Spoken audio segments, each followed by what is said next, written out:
And there is no Trump, but I think the owner has like a little baby Trump about that big, but I haven't seen him yet.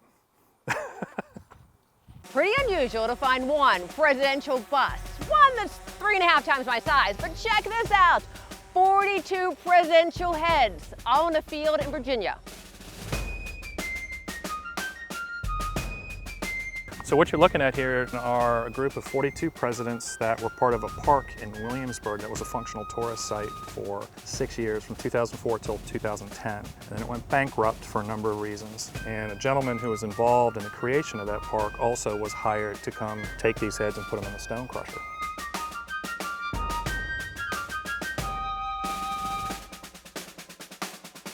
He's a historian himself and didn't have the heart to do that, and fortunately was of the means to spend a lot of money to come in and basically transport all 42 of these to this farm of his as a temporary home until he figures out what to do with them. 7 of the VIP presidents are 18 feet tall and 22,000 pounds, and the remaining 35 are 15 feet tall and 17,000 pounds. I mean, do you remember all the presidents here? Abraham Lincoln, Andrew Jackson, George Washington, Woodrow Wilson, Mr. Theodore Roosevelt, Franklin Delano Roosevelt. You know what, I'm gonna go with James K. Polk. William Henry Harrison? Or maybe Martin Van Buren. Either or. General Ulysses S. Grant, Grover Cleveland. President Taft, we're gonna go with that. Harry S. Truman, Chester A. Arthur, JFK, Mr. Jimmy Carter, Ronald Reagan, is Herbert Hoover, Lyndon B. Johnson, George W. Bush, Thomas Jefferson, McKinley. I'm gonna go McKinley. John Quincy Adams. I'm gonna have to take an L on this one. Don't know. Maybe that's James Polk? Oh wait, no, that's Martin Van Buren. He's Richard Milhous Nixon. George H.W.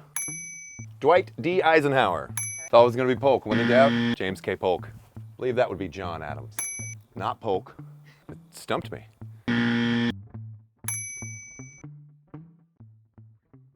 Every one of these have a hole on the top of them, and that purpose of that was intentional.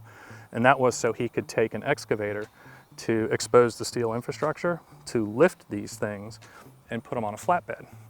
Abe has a hole in the top of his head and ironically in the back of his head. That was by accident. He was the only president of the 42 that took a spill off the flatbed. Before the sculptor goes full scale on any of these, they create a miniature that's 2 feet tall and about 60 pounds. Obama had a miniature one. He was ready to go full scale, but the part folded before or as he took office, so he never went full scale.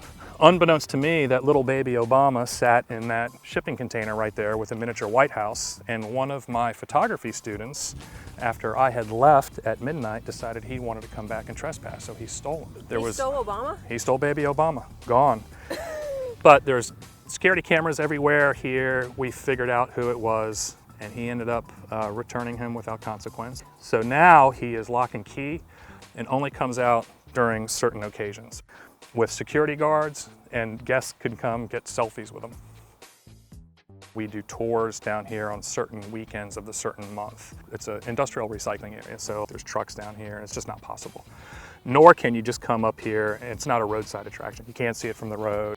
Because of the demand of people that want to come through here now, which is international, this is kind of like the Easter Island of North America, we're going to start going to an invite-only thing. So that question always comes up when we do tours down here is, shouldn't Thomas Jefferson or arguably FDR be up front? And he was like, yep. And I was like, well, how come Andrew Jackson is there? And he goes, because I like the way his hair looks and I like his epithets. So I said, all right, that's the answer.